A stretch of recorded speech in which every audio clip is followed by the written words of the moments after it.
Hey real estate investors, today let's talk about the moratorium in rents and should you buy a property with a tenant already in place? Let's talk about it.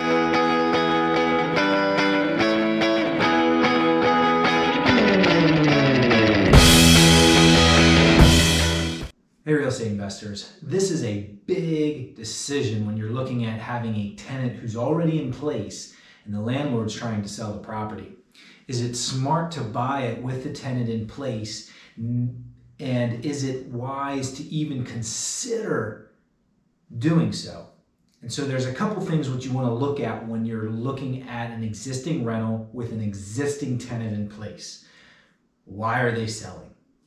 Always the biggest question. It's always one of the first questions most investors ask me when we're helping them identify a property. Why is the owner selling? A lot of times, they will not disclose the fact that the tenant is not paying. Some of the times, they even try to hide that.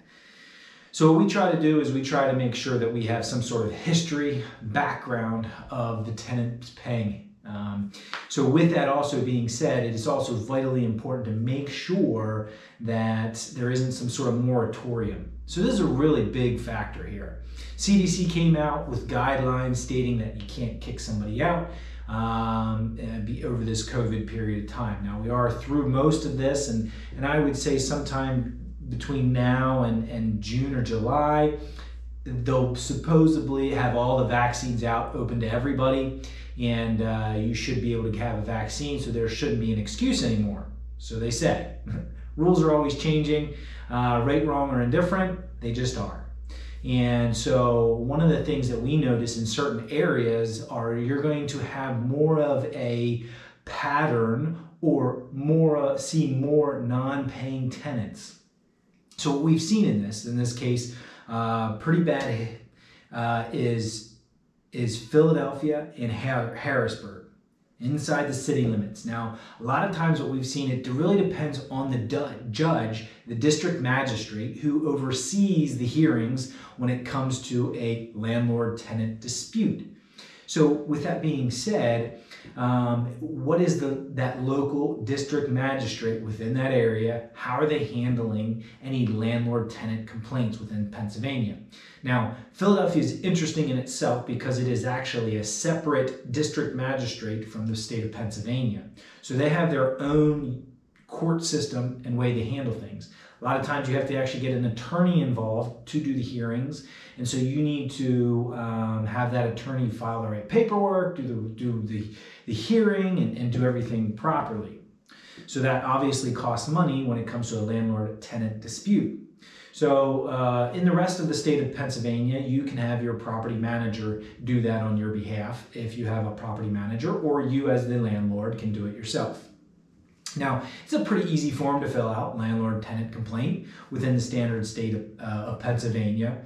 Unfortunately, I don't know enough about the Philadelphia one. I've never personally done that one, but we always have to get attorneys involved when we do those disputes. So, but we fill out the ones I've done the ones before for the state of Pennsylvania. So other areas, Montgomery County, Lancaster County, Harrisburg, York, everywhere else is the same. It's the same form.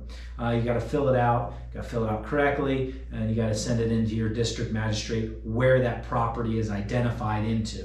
So if your property's on 123 Main Street in New Holland, that one would have to go to obviously that district magistrate who would oversee that area. Court Zip is a good way to identify and find out. They're a great resource. So shout out to CourtZip for courtzip.com for those you are looking to have them file for you. Obviously, you have to be at the hearing and do that, but they will get the paperwork correct. You can get the correct information, the correct what is owed, and you're not having to call the district magistrate and do all of that and trying to identify where is this court, which court am I dealing with, and so forth. But outside of that, what we've seen, at least in the history of things, is your more rural areas, those district magistrates are going to be a little more landlord-tenant friendly, landlord friendly.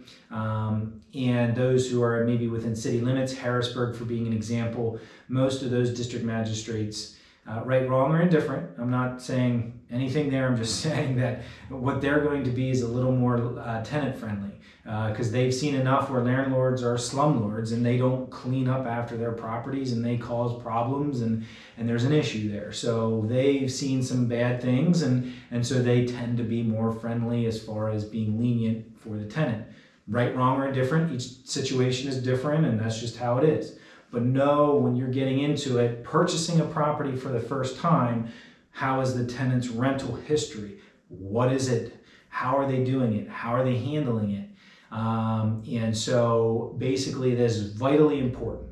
Personally, if I'm buying a property, I really love when they're vacant. For two reasons. One, I don't need to worry about collecting rent off day one. And with that meaning, I don't have to worry about are they paying, are they not paying. Number two is my favorite. I get to put in who I want to put in, and on top of that, I get market rent.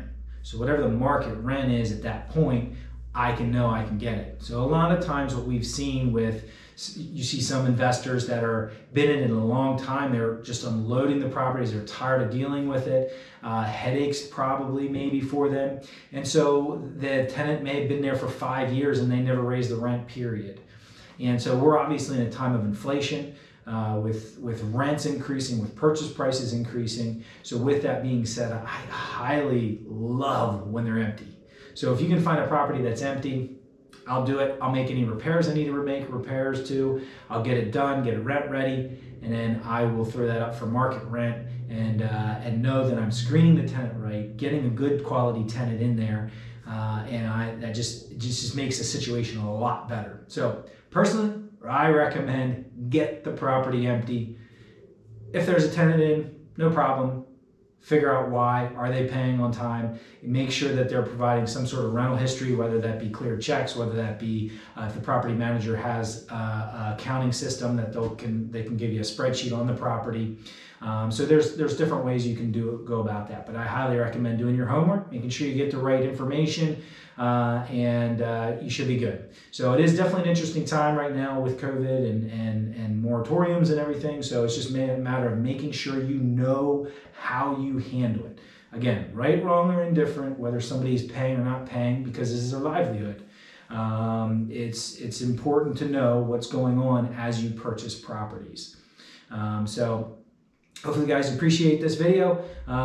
Hit a like button, subscribe, and love to provide more information for real estate investing, especially in COVID and 2020 right now. So thanks, guys. Appreciate you supporting the Zimmerman team and the real estate investing, and hopefully we can be a great asset for you guys. So keep on investing.